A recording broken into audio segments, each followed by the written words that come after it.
이 시간 신앙의 원리라는 제목으로 하나님 말씀 증거하겠습니다. 오늘 봉독한 말씀 마가복음 12장 28절로 31절 말씀, 우리가 너무나 잘 알고 있는 말씀입니다. 근데 이 말씀이 깊이 읽어보게 되면 이 말씀 속에 깊이 흐르는 맥락 속에서 신앙인의 성격, 신앙인의 본질에 대한 말씀, 우리가 꼭 알아야 되는 아주 중요한 귀한 진리가 담겨 있습니다. 바로 신앙생활의 원리가 들어있다라고 이야기할 수 있습니다. 우리 제1교회 2014년도 하나님 때문에 행복하기 위해서 알아야 되는 아주 중요한 신앙의 원리가 바로 오늘 본문 말씀에 들어 있습니다. 오늘 본문 말씀을 근거로 하여서 신앙의 원리에 대한 말씀을 듣게 될 텐데, 여러분 말씀 듣는 건데 한번 돌아보시기 바랍니다. 나는 어떤 신앙의 원리를 적용하며 삶 가운데 살고 있는가? 하나님과의 관계를 어떻게 하고 이웃과 관계를 내가 어떻게 생각하고 있는가 살펴보시는 가운데, 우리 제1교회 모든 성도님들 하나님과의 바른 관계, 이웃과의 올바른 관계, 그 조화를 이뤄 나아가며 하나님의 은혜의 역사를 이 땅에 이루는, 하나님 때문에 행복한 믿음의 복된 교회 주 안에서 꼭 될 수 있기를 주님의 이름으로 간절히 축원합니다. 첫 번째 따르겠습니다. 수직의 원리. 신앙생활의 첫 번째 원리는 수직의 원리입니다. 오늘 본문 30절 말씀 보면 이렇게 되어 있습니다. 내 마음을 다하고 목숨을 다하고 뜻을 다하고 힘을 다하여 주 너희 하나님을 사랑하라 하신 것이요 라고 말씀하고 있습니다. 무슨 이야기입니까? 아주 간단하죠. 신앙생활은 하나님과의 관계라는 것입니다. 하나님과 바로 서 있어야, 하나님과의 관계가 똑바로 돼야, 그래야 건강하고 제대로 된 신앙생활을 한다는 것입니다. 특별히 주의 일을 한다는 사람, 세상에서 큰일 하는 사람, 특별히 큰일은 아니더라도 이 땅에서 하나님의 뜻을 이루고 사는 사람이라면 하나님과의 관계가 바라야, 그래야 똑바로 신앙생활할 수 있다라는 것입니다. 하나님과의 바른 관계를 갖는 것은 하나님을 내 편으로 끌어들여서 내가 원하는 일을 하나님께 시키기 위한 것이 아니고요, 하나님의 편에 내가 서 있는지, 하나님의 편에 내가 똑바로 서 있는지 확인하는 것입니다. 내가 하나님 편에 똑바로 서 있는 것, 이게 수직의 원리의 핵심 논리인 것입니다. 중요한 것입니다. 따라하겠습니다. 하나님과의 바른 관계의 중요성은 하나님을 내 편으로 끌어들이기 위한 것이 아니고 내가 하나님 편 되기 위한 것입니다. 내가 하나님의 편 되는 것입니다. 할렐루야. 우리 제1교회 성도님 2014년도 살아가시면서 하나님을 내 편으로 끌어들이려고 하지 맙시다. 우리가 하나님의 편에 서 있는지 확인하면서 하나님과의 바른 관계인에 하나님 편에 서 있기 때문에 하나님 때문에 그 어느 때보다 행복한 믿음의 복된 교회 주 안에서 꼭 될 수 있기를 주님을 간절히 축원합니다. 그런데 이 하나님과의 수직 관계는 특징이 한 가지가 있습니다. 그건 바로 독립성입니다. 하나님과의 수직 관계는요, 그 누구도 간섭해도 안 되고 간섭한다고 도움이 되는 문제도 아닙니다. 그건 하나님과 내 영혼의 문제인 것입니다. 내 영혼의 문제를 다른 사람과 의논한다 해서 조언은 줄 수 있을지 모르겠지만 근본적인 것은 내가 하나님 앞에 해결해야 되는 거예요. 내가 하나님과의 관계를 해결해야 되는 것입니다. 좀 더 쉽게 얘기하겠습니다. 극단적인 표현일지 모릅니다. 모든 사람은 다 죽습니다. 죽음의 순간이 찾아오게 되면, 임종의 순간이 찾아오게 되면 그 어떤 것보다도 하나님 앞에 내가 어떻게 서는가, 이 문제보다 중요한 문제가 아무것도 없습니다. 가장 중요한 문제는 하나님 앞에 내가 어떻게 설 것인가, 이것만 남아있는 것입니다. 하나님 앞에 설 그때 그 상황을 준비하는 것, 이거보다 중요한 일이 없다라는 것입니다. 하나님과의 바른 수직적인 관계라는 것은 바로 이 관계를 명확하게 하는 것입니다. 여러분, 임종의 순간이 되면 수직적인 관계 외에 중요한 것이 무엇이겠습니까? 우리의 삶을 살아가는데 아들, 딸, 자식 중요하죠. 재산도 중요합니다. 무엇 하는지 그것도 중요합니다. 그러나 임종의 순간이 되면요, 아들도 소용없고 딸도 소용없습니다. 재산도 소용없습니다. 뭐 했고 살았는지 그것도 중요하지 않습니다. 정말 중요한 것은요, 내가 하나님 앞에 어떻게 설 것인가, 마지막 순간에 하나님이 나를 어떻게 보실 것인가, 좀 적나라하게 해서 예수 그리스도의 십자가의 은혜가 내 것이었는가, 이거 외에 중요한 것 아무것도 없다라는 것입니다. 자식 중요합니다. 배우자도 중요하고요, 재산도 중요하고요, 직장도 중요합니다. 그러나 임종의 순간이 되면 그거 그다지 중요하지 않다라는 것입니다. 예수 그리스도의 십자가를 붙들고 살았는가 안 살았는가, 이것만 중요한 것입니다. 너무너무 중요한 것입니다. 따라하겠습니다. 끝까지 십자가만 붙들겠습니다. 끝까지 십자가만 붙들겠습니다. 할렐루야. 주 안에서 예수 그리스도의 십자가의 은혜만 붙들고 살아가신 하나님의 사람 되시기를 주님을 간절히 축원합니다. 우리 제1교회 성도님들, 하나님과의 관계에 있어 내가 하나님 편 되는데 최선을 다하시고 그 가운데 십자가의 은혜만 붙들고 살아가기 때문에 하나님 때문에 그 어느 때보다도 가장 행복한 믿음의 복된 한 해가 주 안에서 꼭 될 수 있기를 주님의 이름으로 간절히 축원합니다. 두 번째 따라하겠습니다. 수평의 원리. 이 수직의 원리를 적용하는 것은요, 철저하게 수평의 원리를 통해서만 적용되는 것입니다. 그래 오늘 보면 31절에 이렇게 되어 있죠. 둘째는 이것이니 내 이웃을 내 자신과 같이 사랑하라 하신 것이라. 무슨 얘기예요? 다른 사람, 이웃과의 관계 중요하다라는 것입니다. 여러분, 성경을 가만히 살펴보게 되면 우리가 이 땅에서 죄를 짓는 것도, 이 땅에서 하나님의 은혜의 복을 이루는 것도 하나님과 내가 직접 이렇게 하는 경우도 있지만 그런 경우는 사실 별로 없습니다. 주로 다른 사람과의 관계에 있어서 죄를 져 하나님 앞에 죄를 짓게 되고, 다른 사람의 관계에 있어 복되고 은혜로워서 거기서 하나님의 은혜의 복을 이루는 것입니다. 성경 안에서 실제로 보게 되면 첫 번째 범죄가 뭐예요? 아담과 하와가 선악과를 따먹은 거예요. 근데 선악과를 따먹은 데 있어서 아담과 하와가 있는데, 하와가 선악과를 따왔을 때 아담이 말리질 않아요. 그리고선 그 같이 받아서 넙적 먹어버립니다. 아담이 선악과를 먹는데 하와가 말리질 않습니다. 오히려 독려를 해요. 한마디로 얘기하면 서로 죄 짓는 데 도움이 된 거예요. 하나님 앞에 죄 짓는 데 막아 나선 것이 아니라 죄 짓는 데 도움이 돼가지고 둘이 합력하여서 결국은 죄를 짓게 되어 하나님 앞에 범죄자로 서게 되는 것입니다. 한마디로 얘기하면 아담은 하와에게 도움이 안 됐고 하와도 아담에게 도움이 안 됐습니다. 여러분, 성경에서 그 다음에 나타나는 사건이 뭐예요? 첫 번째 살인 사건이죠. 첫 번째 살인 사건은 아담과 하와의 자식인 가인과 아벨이 하나님 앞에 제사 드린 문제 가지고 서로 시비가 붙어서 결국은 형 가인이 동생 아벨을 죽인 것입니다.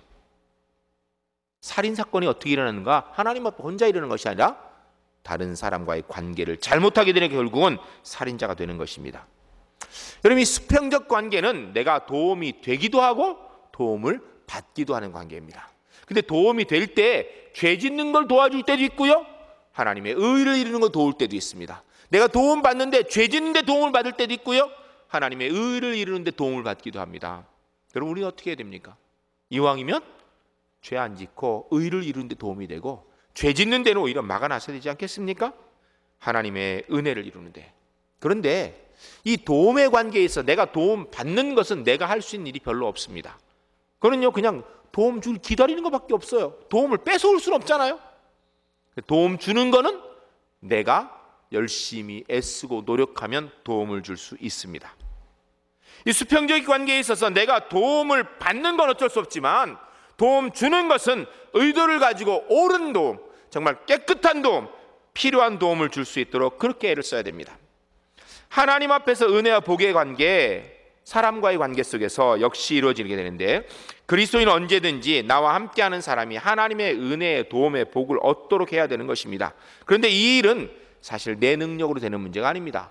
여러분, 우리도 나 하나 똑바로 살기도 힘든 존재 아니에요? 그런 우리가 어떻게 다른 사람에게 하나님의 은혜를 베풀 수 있겠습니까? 그런데 그런 일이 있거든요. 그것은 내 능력으로 하는 것이 아니라 하나님의 은혜로 하는 것입니다. 그리고 우리 그리스도인들 하나님 앞에 정말 이 하나님의 은혜의 통로 되게 해달라고 많이 기도해야 됩니다. 구체적인 예가 성경에 보면 믿음의 조상 하면 우리는 아브라함, 이삭, 야곱 이렇게 얘기합니다. 우리가 믿음의 조상이라고 하지만 그 인간의 모습을 가만히 살펴보게 되면 아브라함이나 이삭이나 야곱이나 그렇게 우리가 본받을 만한 인격은 아니에요. 또 더 나아가 아브라함과 이삭과 야곱하고 붙어 있으면 우리가 이득 보겠다 이 생각이 들 사람이 하나도 아닙니다. 여러분, 아브라함과 이삭은요, 자기 부인을 누이라고 속이고 그래서 그 돈 벌고 자기 생명 살려고 했던 그런 치사한 사람이에요. 야곱은요, 야곱과 붙었던 사람은요 100% 야곱에게 뭔가를 빼앗겨요. 그럼에도 불구하고 성경을 보면요, 아브라함과 함께 있었던 롯은 구원의 복을 받았습니다. 이삭과 함께 있었던 그랄 땅의 사람들은 하나님 앞에서 이삭 때문에 복을 받았어요. 그래 처음에는 쫓아내더니 나중에는 떠나지 말라고, 당신 때문에 하나님의 복이 우리한테 온다고 붙들었습니다. 야곱은 분명히 라반의 집에서 라반의 재산을 빼앗은 사람이었는데, 빼앗았음에도 불구하고 야곱이 오기 전보다 야곱이 온 후에 하나님께서 야곱을 통하여 라반의 집에 복을 주셔서 야곱이 빼앗아 갔는데도 훨씬 더 재물이 불어나고 삶이 안정되었습니다. 한마디로 얘기하면 야곱은 빼앗는 자였지만 하나님께서 야곱을 통하여서 라반의 집에 복을 주셨다라는 것입니다. 전적으로 아브라함과 이삭과 야곱을 통한 옆사람이 복을 얻은 것은요, 하나님의 은혜를 통하여 받은 것입니다. 아브라함과 이삭과 야곱이 뛰어나서가 아니에요. 이건 우리에게도 동일합니다. 여러분, 우리는 부족한 점이 많습니다. 인격적으로 부족함이 많고 삶의 부족함이 많습니다. 그러나 우리가 하나님의 자녀이기 때문에 우리는 어떤 사명이 있는가? 나를 통하여, 내 옆 사람들이, 나를 통하여 나와 함께하는 사람들이 하나님의 은혜의 복을 받아 누려야 되는 것이 분명히 있어야 되는 것입니다. 이거 기도해야 될 문제입니다. 만일 나를 통하여 내 옆 사람이 복받지 못하고 있다면 이건 내가 심각한 문제가 있는 거예요. 내 신앙에 뭔가 잘못이 있는 거예요. 하나님이 나를 통하여 은혜를 주시지 않는 것입니다. 나는 이 세상에 하나님의 복의 통로가 되어야 되는 것입니다. 우리가 늘 주님 바라보며 앞을 향해 나가야 되는데 문득문득 뒤를 돌아보면 나 때문에 복받은 사람이 있어야 돼요. 내가 잘해주려고 복 주려고 그런 게 아니었는데 나 때문에 복받은 사람이 있어야 됩니다. 이게 하나님의 자녀의 수평관계의 원리입니다. 내가 잘나서가 아니라 내가 하나님의 자녀니까 하나님의 은혜의 복이 나를 통하여 흘러넘쳐야 됩니다. 따라하겠습니다. 나는 세상에 하나님의 복의 통로가 되어야 하는 사람입니다. 세상에 복의 통로가 되겠습니다. 세상에 하나님의 복의 통로가 되겠습니다. 할렐루야. 세 번째 따라하겠습니다. 균형의 원리, 수직의 원리, 그리고 이 수평의 원리, 이 수직관계와 수평관계가 균형을 이루어야 됩니다. 신앙은 모름지기 이 균형이 잘 이루어져야 건강한 신앙이 되는 것입니다. 다시 말해서 신앙은 하나님과의 관계입니다. 그런 거로 우리는 하나님 앞에 바로 서야 됩니다. 그런데 이 하나님과 바른 관계가 적용되는 것은 철저하게 다른 사람과의 관계를 통해서 적용되는 것입니다.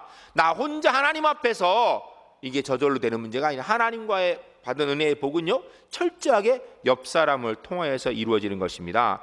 그러므로 건강한 신앙은 하나님과의 수직 관계와 사람과의 수평 관계가 조화를 이루고 균형을 잘 이루어야 건강하고 좋은 믿음 생활을 할 수 있는 것입니다. 가끔 보면 하나님과의 관계는 바로 된 것 같은데 사람과의 관계가 잘못되어져 있는 경우를 볼 수 있습니다. 이러면 결국은 그 사람의 신앙은 무너지게 되어 있습니다. 건강하지 못합니다. 또 반대로 사람과의 관계는 열심히 잘하고 있는데 하나님과의 관계에 문제가 있다. 이것 또한 제대로 신앙생활할 수 없는 것입니다.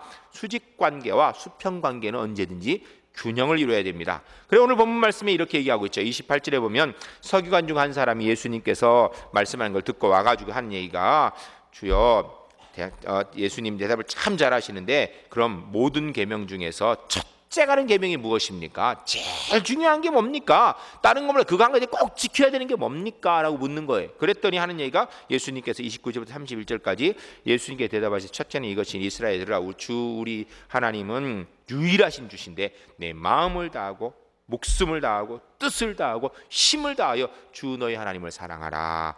둘째는 이것이니 내 이웃을 내 자신과 같이 사랑하라. 이거보다 더 큰 계명이 없느니라 라고 말씀하셨습니다. 이건 본문이죠. 이 본문을 해석하는 데 있어서 우리가 주의해야 되는 것이 한 가지가 있습니다.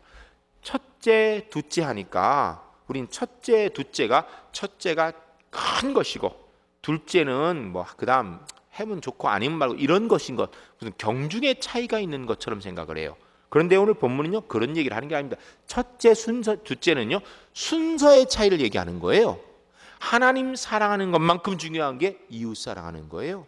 이웃 사랑하는 것만큼 중요한 게 하나님 사랑하는 거예요. 순서가 그런데 이웃 사랑하면 하나님의 사랑이 된다, 이게 안 된다라는 것입니다. 순서가 하나님 사랑해야 이게 이 힘을 가지고 이웃을 사랑할 수 있게 된다는 것입니다. 순서를 얘기하는 거예요.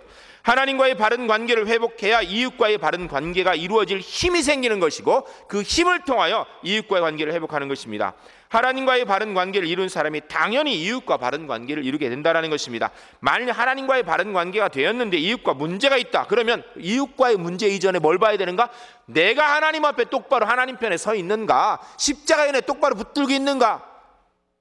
분명히 그 안에 보면 하나님을 내 편으로 끌어들이려고 내가 기준이 되어서 그러는 게 있을 거예요. 십자가에 내 붙드는 것이 아니라 엉뚱한 거 붙들고 있는 거예요. 하나님과의 관계에서 내가 하나님 편에 서 있고 십자가에 내 똑바로 붙들면 그 힘으로 인하여서 이웃과 관계가 당연히 해결되게 되어 있는 것입니다.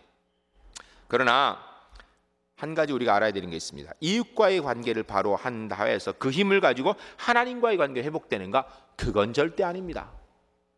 그래서 순서가 하나님과의 관계 먼저, 이웃과의 관계 이어서 두 번째. 왜냐하면 사람이 사람 되는 힘의 원천, 사람이 사람과의 관계 회복하는 힘의 원천은 사람에게 있는 것이 아니라 하나님으로부터 공급되는 것입니다. 인간의 능력 가지고 사람과 화해하는 게 아니에요. 여러분, 용서됩니까? 나한테 조금 잘못한 사람 못 보잖아요, 우리는요. 그런데 어떻게 원수를 사랑합니까? 사랑이 안 되거든요. 하나님의 은혜의 힘이 있으면 그때 이웃이 용납되는 것입니다. 너무너무 중요한 사실. 따라하겠습니다. 사람이 사람됨의 힘의 원천은 사람이 아니라 하나님이십니다. 사람이 아니라 하나님이십니다. 할렐루야. 분명히 기억하시기 바랍니다. 우리가 사람이 사람으로 살아가는 것, 사람이 다른 사람과의 관계를 회복하게 이루는 것, 이거는요, 그 사람하고 나하고 아무리 의기투합해도 안 돼요. 그 다음에 또 틀어지게 돼 있습니다. 하나님과의 관계의 힘의 원천이 세워져야 그게 이루어지는 것입니다. 성경 본문에 이런 말씀이 있죠. 너희가 나를 사랑할 때 부모와 형제, 친척, 그리고 너희 목숨보다 나를 더 사랑해야 한다라는 말씀이 있습니다. 이 말씀도 이거 똑같은 것입니다. 이 말씀은요, 부모를 버리라는 얘기 아닙니다. 자식을 버리라는 말씀도 아니에요. 이웃을 버리라는 것도 아니고 가정을 소홀히 하라는 말씀도 아닙니다. 하나님을 사랑해야 부모님을 똑바로 사랑할 수 있고, 하나님을 사랑해야 자식을 똑바로 사랑할 수 있고, 하나님을 사랑해야 이웃을 똑바로 사랑하고, 하나님을 사랑해야 가정을 온전히 세울 수 있는 힘이 생긴다라는 것입니다. 우리 관계의 힘의 원천은 바로 하나님 한 분이시라는 겁니다. 이 신앙의 중요한 원리가 여기에 있는 것입니다. 하나님과의 관계, 그러므로 이건 절대 양보할 수 있는 게 아닙니다. 이건 양보하면 큰일 납니다. 이거 양보하고 넘어뜨리면요, 사람과의 관계 자연스럽게 다 깨어지게 되어 있습니다. 사람과의 관계를 위해서 하나님과의 관계를 양보하면 그때는 당장이 되는 것 같은데 결국은 무너지게 되어 있다는 것입니다. 그런데 문제는 하나님과의 관계를 절대 양보하면 안 되는데, 이거는 쉽게 양보하고, 사람과의 관계는 사실 우리가 계속해서 양보해도 괜찮은데 이거 절대 양보하지 않아요. 잘못된 거죠. 여러분 한번 생각해 보세요. 내가 화가 나고 얼굴을 우르그락부락하고 눈에 쌍심지를 켜고 막 큰 소리를 치고 얘기했던 일들이 하나님과의 관계 문제였습니까? 아니면 사람과의 관계 문제였습니까? 내가 하나님의 편에 서는 문제, 십자가의 은혜를 붙드는 문제 때문에 화를 내시고 눈에 쌍심지를 켰습니까? 아니면 그거는 뭐 그냥 양보하고 사람과의 관계 때문에, 그것 때문에 눈에 쌍심지 켜고 화를 내었습니까? 다수의 경우가 후자예요. 문제는 여기에 문제가 있는 것입니다. 여러분, 생명 걸리래 생명 걸어야 됩니다. 하나님과의 관계 생명 걸어야 되는 거예요. 사람과의 관계는요, 하나님의 은혜로 넉넉히 양보하고 감싸 안아서 옳은 것도 감싸 안고 부족한 것도 감싸 안고 죄인도 감싸 안고, 이게 옳은 겁니다. 이게 옳은 거예요. 옳고 똑바른 사람만 내가 감싸 안겠다? 죄송합니다. 그 사람이 이미 옳지 않은 사람이기 때문에 감싸 안을 자격도 없고요, 감싸 안아봐야 죄인만 모으는 거예요. 양보하고 타협할 일은 얼마든지 해도 됩니다. 그러나 절대 양보해서는 안 될 일은 끝까지 지켜야 되는 것입니다. 고집은 언제 부리는 건가? 하나님과의 관계에서 고집 부려야 되는 거예요. 그런데 요새 이 한국 교회가 문제가 하도 밖에서 뭐라고 하니까 교회는 왜 이렇게 독선적이냐고, 꼭 예수 믿어야 구원받는다 그 소리 왜 하냐고, 전도를 꼭 해야 되냐고, 그러니까 교회 안에서 뭐냐, 전도 그거 하지 맙시다. 꼭 예수 믿어야 구원받는다 그 소리 하지 맙시다. 그냥 뭐 착하게 살면 구원받는다고 좀 얘기하면 안 됩니까? 이거 쉽게 양보해요. 그리고도 정작 사람과의 관계에 있어가지고 눈에 불을 켜면서 그거 죄라고, 그거 얘기할 거 없는 거예요. 주님이 감싸 안으셨는데 내가 왜 그걸 들춰요? 나는 그냥 양보하고 감싸 안으면 되는 건데. 하나님과의 관계는 계시성입니다. 계시성은 양보하면 안 됩니다. 사람과의 관계는 사회성입니다. 사회성은요, 양보해야 사회가 똑바로 이루어지는 것입니다. 신약성의 사도 바울은 복음에 대해서는 절대적인 수요자였습니다. 털끝만큼도 잠시라도 그는 양보할 마음이 없습니다. 양보하지 않았습니다. 철저했습니다. 그러나 사람과의 관계 문제는요, 얼마든지 양보했습니다. 구체적으로 보면 고린도전서 7장에 보면 이 시대의 상황이 보면 이 사람들이 전부 다 그때 예수님께서 속히 재림하실 줄 알고 막 세상 일을 안 해요. 그 중에 대표적인 것 중에 하나가 결혼하지 않았습니다. 결혼하면은 신앙 좋은 사람이 결혼하면 아니 이제 예수님 곧 오실 건데 결혼해서 뭐 하냐고, 저 사람 저 신앙이 변질돼 막 이렇게 욕하는 상황이 된 거예요. 그런데 사도 바울이 하는 얘기가 결혼하는 거 좋은 일이라고, 그러나 결혼하지 않고 혼자 사는 거 그것도 좋은 일이라고 이렇게 얘기하고 있어요. 뭐 너무 중요하게 따질 거 없다라는 거예요. 상황이 맞으면 결혼하고, 정 안 되면 혼자 살고, 혼자 사는 거 독신의 은혜가 있으면 혼자 사는 거 그거 아니라면 또 결혼하려고 애쓰고 좋은 일이라는 거예요. 그리고 고린도전서 그 다음 8장에 보면요, 고기 문제가 나옵니다. 당시에 시장에 살 수 있는 고기는 100% 신전에 가서 제사를 드리고 그리고 나와서 파는 고기예요. 그러니까 시장에 가서 고기를 사면 제단에 올라갔던, 우상의 제단에 올라갔던 제물을 사는 겁니다. 문제가 생겼습니다. 교회 처음 온 초신자 가운데 아니 어떻게 우상의 제단에 올라갔던 고기를 먹지? 이런 얘기를 하는 게 생겼어요. 사도 바울은요, 전혀 거기에 걸릴 게 없는 사람입니다. 아니 뭐 고기가 뭐 귀신이 침 발라놨나, 그 귀신이 뭐 거기에 붙어있나, 그냥 감사하고 먹으면 되는 거지, 이런 믿음이 있는 사람이에요. 그런데 사도 바울이 뭐라고 얘기하는지 아세요? 나는 고기 먹는데 아무 지장이 없다. 나 우상의 제단에 올라갔던 그 제단인 거 바로 꺼내먹고 나는 관계없지만 내가 그거 먹는 것 때문에 연약한 사람, 믿음 약한 사람이 상처받는다면 난 평생 고기 안 먹겠다 라고 양보합니다. 여러분, 이게 신앙입니다. 여러분 지금 어떻게 살고 계십니까? 십자가의 계시의 복음은 절대로 양보하지 않고 붙들고 있습니까? 사람과의 관계는 넉넉히 양보하고 감싸 안고 내게 좀 손해가 되어도 감싸 안고 용납하고 있습니까? 아니면 십자가의 복음을 쉽게 타협하고 사람과의 관계 문제에서 촉각을 곤두세우고 살고 있습니까? 이 너무너무 중요한 문제입니다. 따라하겠습니다. 계시의 복음은 목에 칼이 들어와도 절대 양보하지 않겠습니다. 그러나 사람과의 문제라면 내게 손해가 되어도 나를 내려놓고 양보하겠습니다. 왜 소리가 점점 줄어들어요? 손에 대해 양보하려니까 힘들어요? 다시 한번 하겠습니다. 계시의 복음은 목에 칼이 들어와도 절대 양보하지 않겠습니다. 그러나 사람과의 관계 문제는 손해가 되어도 나를 내려놓고 양보하겠습니다. 할렐루야. 주 안에 그렇게 사시기 바랍니다. 우리가 하나님 앞에서 십자가의 복음 절대 양보하지 않고, 그러나 사람과의 문제는 넉넉한 은혜로 감싸 안을 때에, 그때 우리가 하나님 때문에 행복한 사람 되고 우리 주변 사람도 하나님의 은혜의 복을 우리를 통하여 누리게 되는 은총이 있을 줄로 믿습니다. 2014년도 그렇기 때문에 하나님 때문에 행복한 믿음의 복된 우리 제1교회 될 수 있기를 주님으로 간절히 축원합니다.